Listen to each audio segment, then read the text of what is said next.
वन्दे भवबन्धविमुक्तये ज्ञानप्रतापविलसद्वचनामृतं च अद्वैतभावपटुताहितबुद्धिरस्य ज्ञानेश्वरस्तु भगवान् अवतीर्णैव श्रीरङ्गनाथ गुरुराज नमोस्तु तुभ्यम्। योग वासिष्ठ ग्रंथ में निर्वाण प्रकरण में 77वें सर्ग में गुरु वशिष्ठ प्रभु रामचंद्र जी को ब्रह्म ज्ञान का उपदेश करते हैं। इस उपदेश के उपरांत चुड़ाला आख्यान आता है।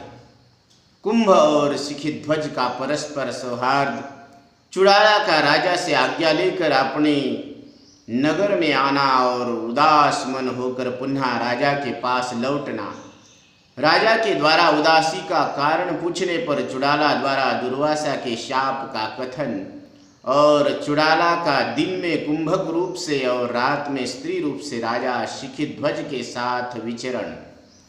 श्री वशिष्ठ जी कहते हैं, रघुनंदन, वे दोनों कुंभ और शिखिध्वज तत्वज्ञानी तो थे ही, अतः वे परस्पर इस प्रकार की आध्यात्म विषय की विचित्र कथाएं कहते हुए 3 मुहूर्त 6 घड़ी तक उस वन में बैठे रहे।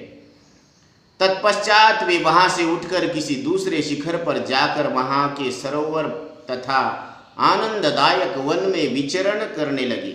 इस प्रकार उस महावन की उन वन विधियों में वैसा आचरण करते हुए तथा परस्पर वैसी कथाओं को कहते सुनते हुए उन दोनों को 8 दिन बीत गए। तब कुंभ ने राजा से कहा, राजन, आओ हम लोग इस पर्वत पर किसी दूसरे वन में चले। राजा ने कुंभ की बात मानकर स्वीकार कर लिया। फिर तो वे दोनों वहां से चल पड़े और अनेक तरह के वनों, जंगलों, जलाशयों के तटों, सरोवरों, कुंजों, भीषण शिखरों, नदी प्रदेशों, ग्रामों, नगरों में, उपवनों में, पर्वतीय गोष्ठों में, कुंजों में, तीर्थ स्थानों में और आश्रमों में घूमते रहे। वे पूर्णतया शांत तो थे ही, अतः एक ही साथ रहते थे। वे देवताओं और पितरों को पूजा भी एक साथ ही करते थे तथा उनका भोजन भी एक साथ ही रहता था। हे श्री राम, यहाँ अपना घर है और यह नहीं है, ऐसी वैकल्पिक धारणा इन दोनों के मन का कभी अपहरण नहीं करती थी। वे कभी अपने शरीर पर धूल लपेट लेते, कभी चंदन का लेप कर लेते, कभी भस्म लगा लेते, कभी दिव्य वस्त्र धारण कर लेते, कभी उसे पल्लवों से आच्छादित कर लेते और कभी पुष्पों से सजा लेते। इस प्रकार वे दोनों मित्र साथ साथ विचरण करते थे। कुछ ही दिनों के बाद समचित्तता तथा सत्व की उत्कृष्टता के कारण राजा शिखिध्वज भी कुंभक के ही समान शोभा पाने लगे। तब मानिनी चुड़ाला ने राजा शिखिध्वज को देव कुमार के सदृश उत्तम शोभा से संपन्न देखकर विचार किया कि अब मैं इस कानन में अपनी बुद्धि से सोचकर ऐसे प्रपंच की रचना करूं जिसमें दूसरों को मान देने वाले ये मेरे स्वामी राजा शिखिध्वज मुझ में रति सुख के इच्छुक हो जाए। यों सोच विचार कर कानन कुंज में बैठी हुई कुंभवेश धारिणी चुड़ाला अपने पति से बोली। कुंभक ने कहा, राजन, मैं स्वर्ग जा रहा हूं और सायंकाल होते होते वहां से निश्चय ही लौट आऊंगा, क्योंकि आपका संग मुझे स्वर्ग से भी बढ़कर सुखप्रद है। अच्छा, आप शीघ्र ही लौट आइएगा। राजा ने ऐसा कहने पर कुंभ उस वन प्रांत से उड़कर शरतकालीन मेघ के सदृश आकाश में जा पहुंचे। वहां आकाश मार्ग से जाते हुए कुंभ ने राजा के ऊपर पुष्पांजलि छोड़ दी। राजा शिखिध्वज भी जाते हुए कुंभ की ओर तब तक टकाटकी देख लगाए बैठे जब तक वे उनकी आंखों से ओझल नहीं हो जाते। उधर आकाश में राजा शिखिध्वज की आंखों से ओझल होते ही सुंदरी चुड़ाला ने कुंभ शरीर का त्याग कर दिया और वह पुनः पूर्व रूप में आ गई। फिर आकाश मार्ग से चलकर वहां स्वर्ग के समान रमणीय अपने नगर में जा पहुंची और अदृश्य रूप से अपने अंतपुर में जो सुंदरी स्त्रियों से खचाखच भरा था प्रवेश कर गई। वहां झटपट सारा राज्य कार्य संभाल कर वह पुनः राजा शिखिध्वज के समक्ष आ गई, पर आज उसके चेहरे पर उदासी छाई थी। यूं उदास मन कुंभ को सामने देखकर राजा शिखिध्वज उठकर खड़े हो गए। उनका भी चित्त उदास हो गया। फिर वे आदर पूर्वक यूं कहने लगे, देवपुत्र आपको नमस्कार है। आप तो उदास से दिख पड़ते हैं। आप कुंभ तो है ना, इस उदासी को छोड़िए और इस आसन पर विराजिए। मित्रवर, जिन्हें वैद्य वस्तु का ज्ञान प्राप्त हो चुका है तथा जो अपने स्वरूप में स्थित हो गए हैं, ऐसे संत महात्मा लोग हर्ष विषाद जनित स्थिति का उसी प्रकार आश्रय नहीं ग्रहण करते जैसे कमल पत्र जल का आश्रय ग्रहण नहीं करता। तब कुंभ ने कहा, राजन, जैसे जब तक देह है तब तक तेल, जब तक तिल है तब तक तेल रहता है, उसी तरह जब तक देह है तब तक उसकी अच्छी बुरी दशा भी होती है।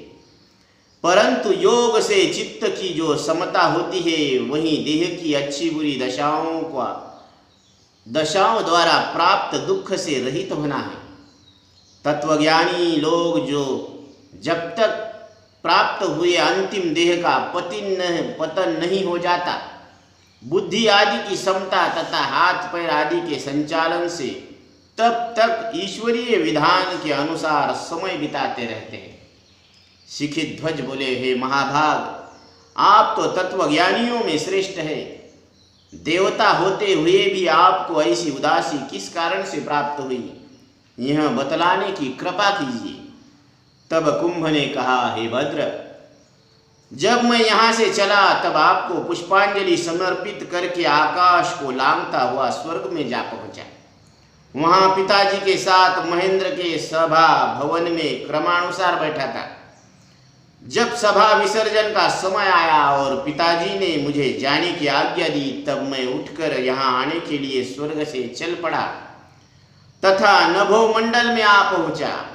आगे बढ़ने पर मैंने देखा कि सजल जलधरों के मध्यम से होकर मुनिवर दुर्वासा बड़े वेग से इधर आ रहे हैं। वे भूतल पर स्थित गंगा जी की ओर बड़ी तेजी से दौड़े जा रहे थे। तब मैंने भी आकाश मार्ग से ही आगे जाकर उन मुनि श्रेष्ठ को अभिवादन किया और कहा, मुने, नीले मेघ के सदृश वस्त्र धारण करने के कारण आप अभिसारिका नारी की तरह लग रहे हैं।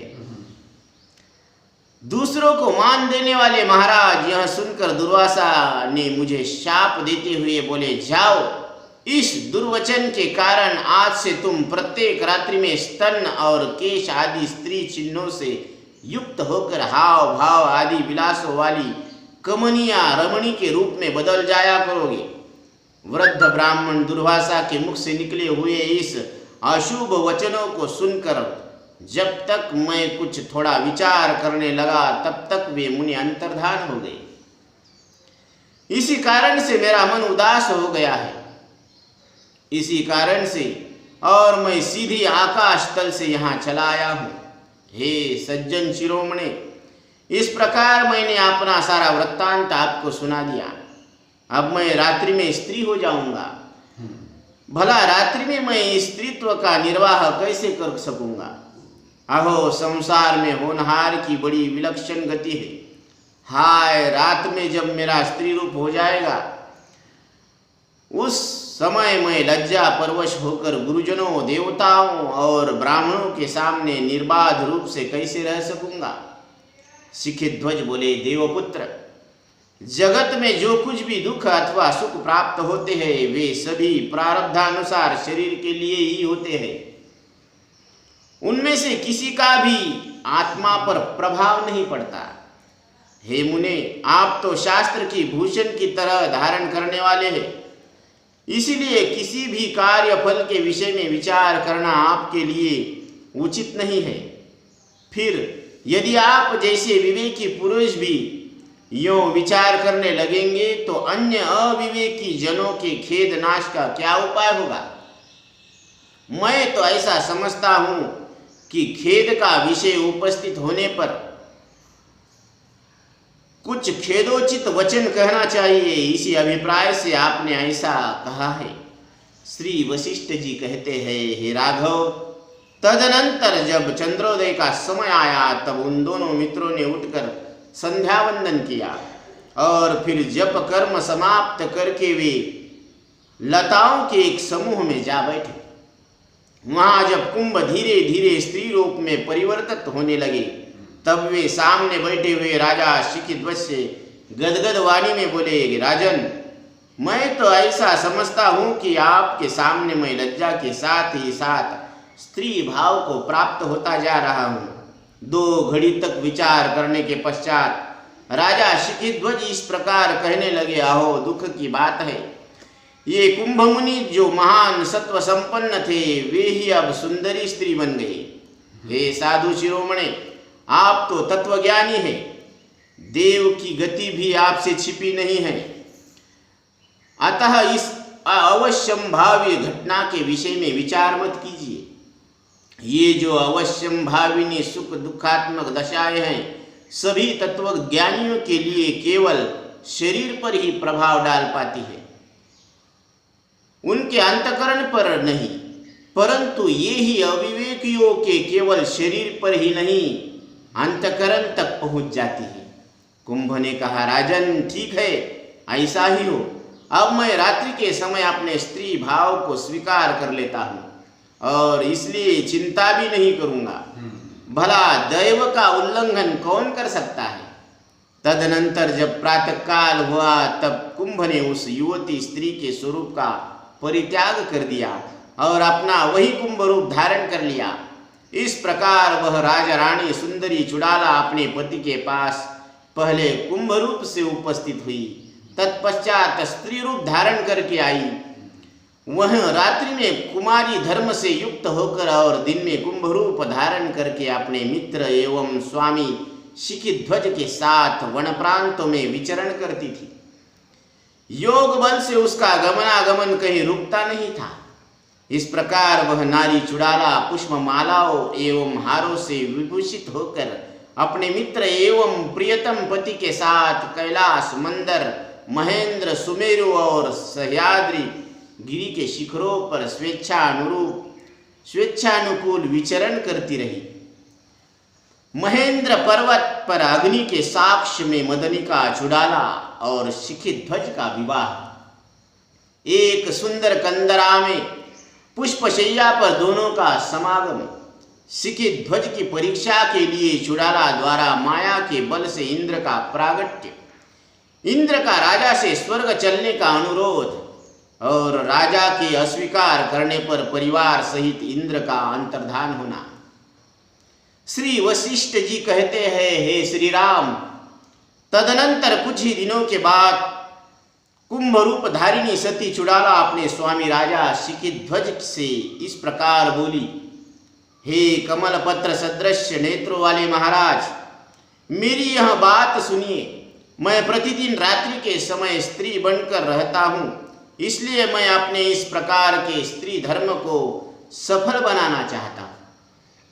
इसलिए विवाह द्वारा अपने को किसी योग्य पति के हाथों सौंप देने का मेरा विचार है।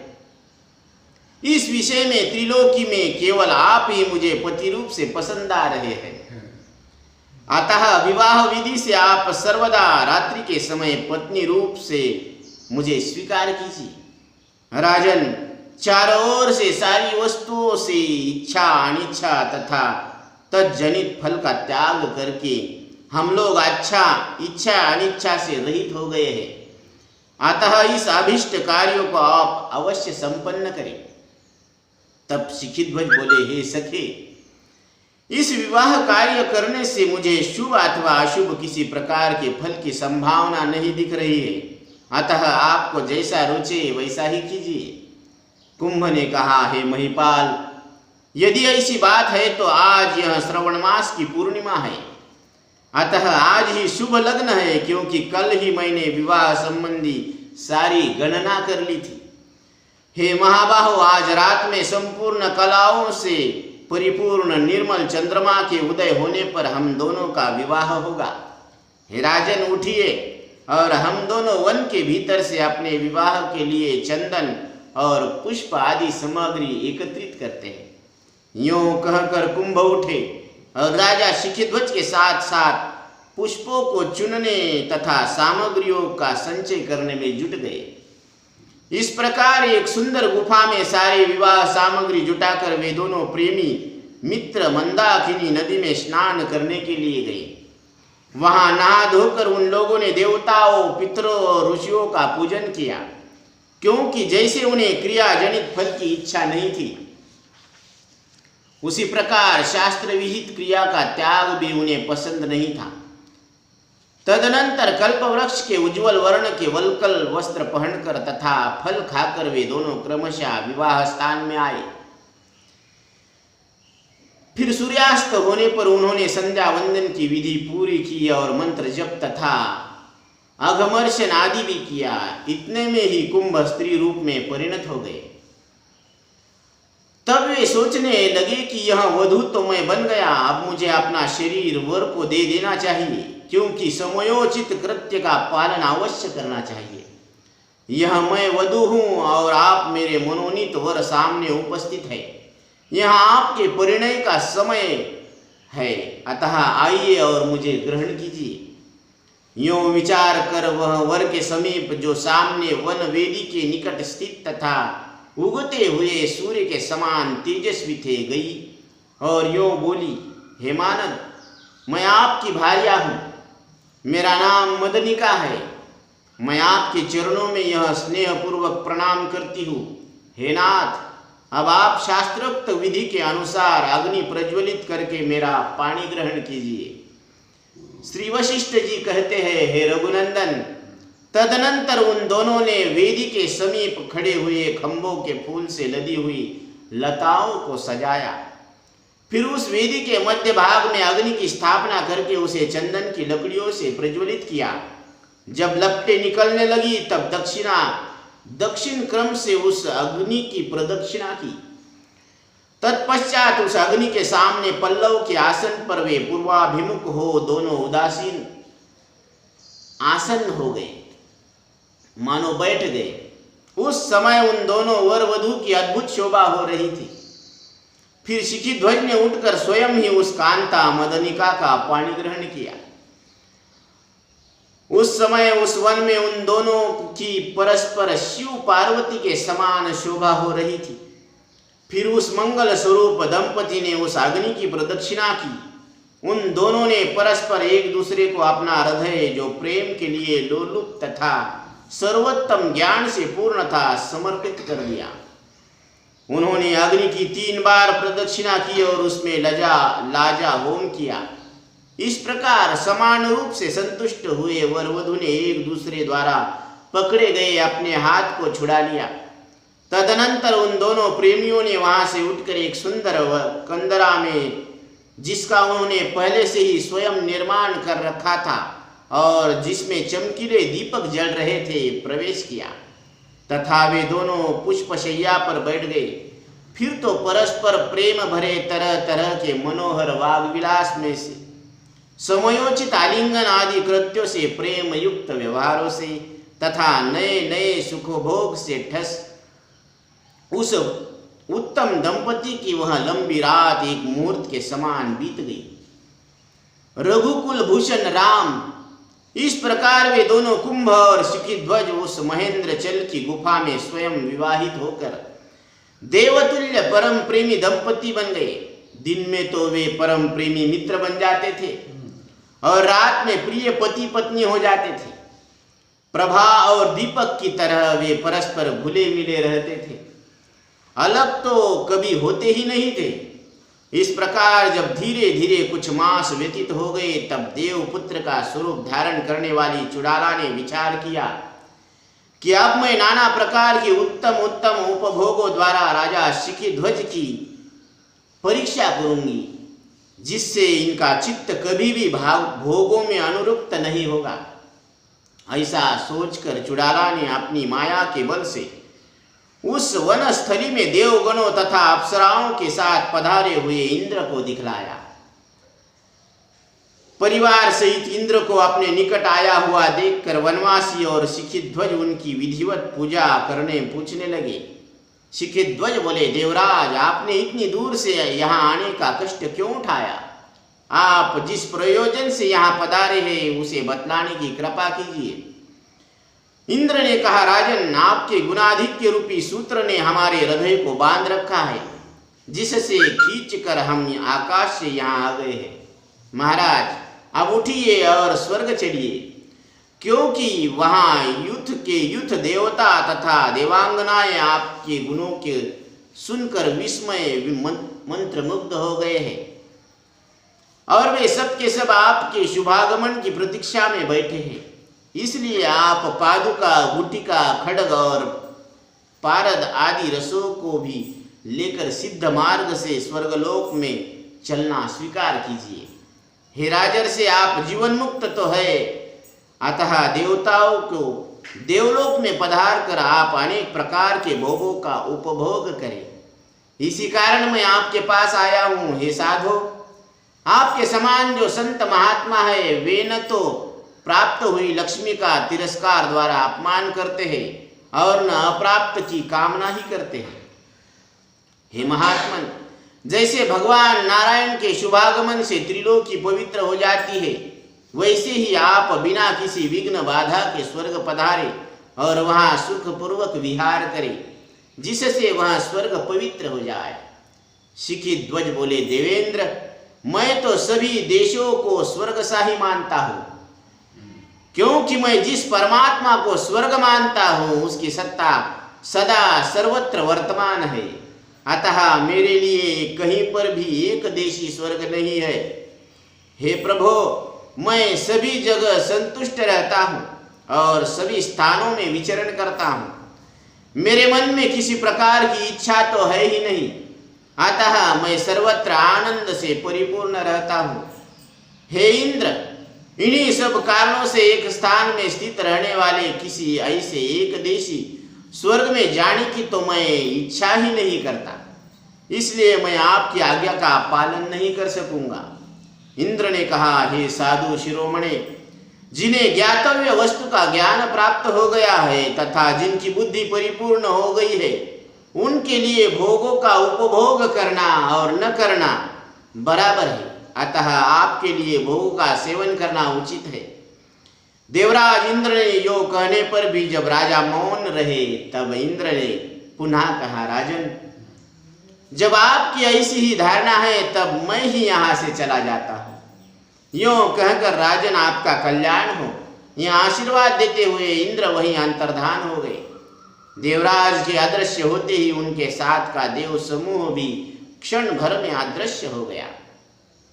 राजा शिखिध्वज के क्रोध की परीक्षा करने के लिए चुड़ाला का माया द्वारा राजा को जार समागम दिखाना और अंत में राजा के विकार युक्त न होने पर अपना असली रूप प्रकट करना। श्री वशिष्ठ जी कहते हैं, हे राम, हे श्री राम, इंद्र दर्शन की माया का उपसंहार करके चुड़ाला मन ही मन विचार करने लगी। बड़े सौभाग्य की बात है, जो विषय भोगों की लालसा इन नरेश के मन को आकृष्ट करने में समर्थ नहीं है। इंद्र के आने पर भी ये निर्विकार शांत ही रहे। इनके शरीर के अवयवों की स्थिति पूर्ववत समान रही तथा बिना किसी प्रकार के क्षोभ एवं अवहेलना के इन्होंने इंद्र के साथ उचित व्यवहार भी किया। अतः अब मैं पुनः एक ऐसे माया प्रपंच की रचना करूंगी जिसमें राग द्वेष की प्रधानता रहेगी और जो बुद्धि का अपहरण करने वाली होगी। फिर उसके द्वारा आदर पूर्वक इनकी परीक्षा करूंगी। ऐसा निश्चय करके रात्रि में चंद्रोदय होने पर उसने उस वन में सुंदरी मदनिका का रूप धारण कर लिया।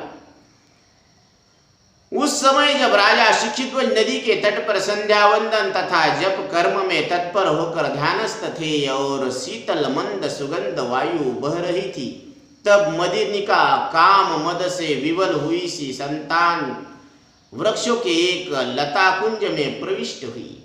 वह कुंज सघन पुष्प गुच्छों से सुशोभित था तथा वन देवियों के शुद्ध अंतपुर सा प्रतीत होता था। वहां पुष्पहारों से सजी हुई मदनिका ने अपने संकल्प से एक पुष्पशैया तैयार की और उस पर माया निर्मित एक सुंदर जार पुरुष को लेकर उसके गले से लिपट कर लेट गई। उधर जप कर्म समाप्त होने पर जब राजा शिखिध्वज उस स्थान से उठे और एक कुंज से दूसरे कुंज में मदनिका का अन्वेषण करने लगे, मानो निरीक्षण करने लगे, तब उन्हें उस लताग्रह में मदनिका दिख पड़ी। उसके गले से एक मनोहर जार पुरुष लिपटा हुआ था। उस पुरुष के कंधे लंबे केशों से आच्छादित थे और शरीर में चंदन का अनुलेप लगा हुआ था। उससे उसके सिर की सजावट शैया पर इधर उधर के परिवर्तन एवं परस्पर के मर्दन से अस्त व्यस्त हो गई थी। वह मदनिका की भुजाओं को जिसकी कांति सुवर्ण की सी थी तथा जो मोड़ने के कारण दो भुजा सी लग रही थी, तकिया बनाकर उस पर अपना कान, नेत्र प्रांत, कपोल और केश रखकर लेटा हुआ था। तदनंतर राजा ने पुनः देखा, उन दोनों स्त्री पुरुषों के मुख परस्पर एक दूसरे से सटे हुए थे और उन पर मुस्कुराहट खेल रही थी। शयन करते समय उनके पुष्पहार मिल रहे हैं। वे काम वेग से आतुर और व्याकुल है। परस्पर आलिंगन के बहाने वे एक दूसरे को अपना प्रेम समर्पित कर रहे हैं।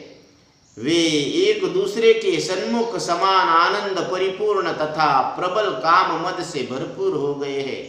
यह सब देखकर भी राजा शिखिध्वज मन में जरा सा भी क्रोध विकार उत्पन्न नहीं हुआ। उल्टे वे परम संतुष्ट हुए और कहने लगे, अहो, ये दोनों व्यभिचारी कैसे आनंद मग्न है। सहसा राजा को आया हुआ देखकर जब वे दोनों डर गए, तब राजा ने कहा, हे तात, भय मत करो, तुम दोनों स्वेच्छानुसार सुख पूर्वक जैसे सोए हो वैसे ही सोए रहो। मैं इसमें विघ्न नहीं डालूंगा। यह कहकर राजा वहां से चले गए। तदनंतर 2 ही घड़ी के बाद चुड़ाला उस प्रपंच का उपसंहार करके लताग्रह से बाहर निकली। उस समय उसका शरीर प्रियतम के साथ संभोग करने के कारण प्रफुल्लित दिख रहा था। बाहर आकर उसने देखा कि राजा शिखिध्वज एकांत में एक सुंदर शिला पर बैठे हैं। राजा शिखिध्वज एकांत में उनकी समाधि लग गई है, जिससे उनके नेत्र थोड़े खुलते हुए हैं। तब सुंदरी मदनिका राजा के निकट गई और क्षण भर तक चुपचाप खड़ी रही।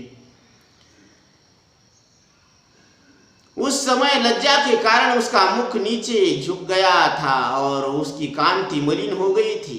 मन खिन्न था। क्षण भर के बाद जब राजा शिखिध्वज ध्यान से विवरत हुए, तब मदनिका को पास ही खड़ी देखा।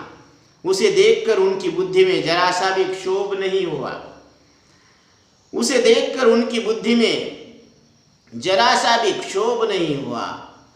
वे उससे अत्यंत मधुर वाणी में कहने लगे, हे सुंदरी, क्या किसी ने शीघ्र ही तुम्हारे सुख में विघ्न डाल दिया?